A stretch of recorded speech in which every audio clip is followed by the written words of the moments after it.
സുൽത്താനുൽ ആരിഫീൻ സയ്യിദ് അഹമ്മദുൽ കബീർ റിഫാഇ റളിയല്ലാഹു അൻഹു ഒരു ദിവസം രാത്രിയിൽ തന്റെ കടയിൽ കയറിയ ആ കള്ളൻ വലിയ ചാക്ക് ഗോതമ്പ് വലിച്ചെടുക്കുകയാണ്. മഹാനവറുകൾ നേരെ അദ്ദേഹത്തിന്റെ അടുക്കലേക്ക് ചെന്ന് പറയുകയാണ്, അല്ലയോ മനുഷ്യ, നിനക്ക് മാവല്ലേ ഏറ്റവും നല്ലത്, അതുകൊണ്ട് നീ പൊടിച്ച മാവ് കൊണ്ടുപോകുക എന്ന് പറഞ്ഞ് മഹാനവറുകൾ ആ പൊടിച്ച മാവിനെ എടുത്ത് അവന്റെ തലയിൽ വെച്ച് കൊടുക്കുകയാണ്. പുറത്തെത്തിയപ്പോൾ മഹാനവറുകൾ പറയുകയാണ്, ഈ രാത്രിയിൽ നീ ഇത് മോഷ്ടിച്ചു കൊണ്ടുപോവുകയാണെന്ന് ജനങ്ങൾ വിചാരിക്കുകയില്ലേ, അതുകൊണ്ട് നിന്റെ വീടിന്റെ പരിസരത്ത് വരെ ഞാൻ എത്തിച്ചു തരാം എന്ന് പറഞ്ഞുകൊണ്ട് മഹാനവറുകൾ ചൂട്ടും മിന്നിച്ചുകൊണ്ട് വെളിച്ചവുമായി ആ മനുഷ്യനെ തന്റെ നാട്ടിൽ നിന്ന് അദ്ദേഹത്തിന്റെ വീട്ടിലേക്ക് കൊണ്ടെത്തിക്കുകയാണ്. എന്നിട്ട് പറയുകയാണ്, അല്ലയോ മനുഷ്യ, നീ ആദ്യം എന്നെ കണ്ടപ്പോൾ നിനക്ക് പെട്ടെന്ന് ഒരു പേടിയും വിഷമവും തോന്നിയില്ലേ?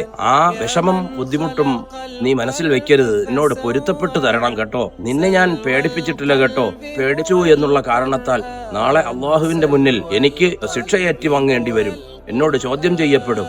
അതുകൊണ്ട് നീ എന്നോട് പൊരുത്തപ്പെടണം കേട്ടോ. ഇതാണ് സഹോദരന്മാരെ, കള്ളന്മാരോട് പോലും പൊരുത്തം ചോദിക്കാൻ മനസ്സു കാണിച്ച മഹാനായ സയ്യിദുന അഹ്മദുൽ കബീർ റിഫാഇ റളിയല്ലാഹു അൻഹുവിന്റെ സ്വഭാവവും അതിന്റെ മഹിമയും നോക്കുക. ഇത് കണ്ടല്ലേ നാം അവരുടെ പാതയിൽ ജീവിക്കേണ്ടത്, വളരേണ്ടത്. അവരോടൊപ്പം അള്ളാഹു നമ്മെ സ്വർഗത്തിൽ ഒരുമിച്ച് കൂട്ടി അനുഗ്രഹിക്കുമാറാകട്ടെ.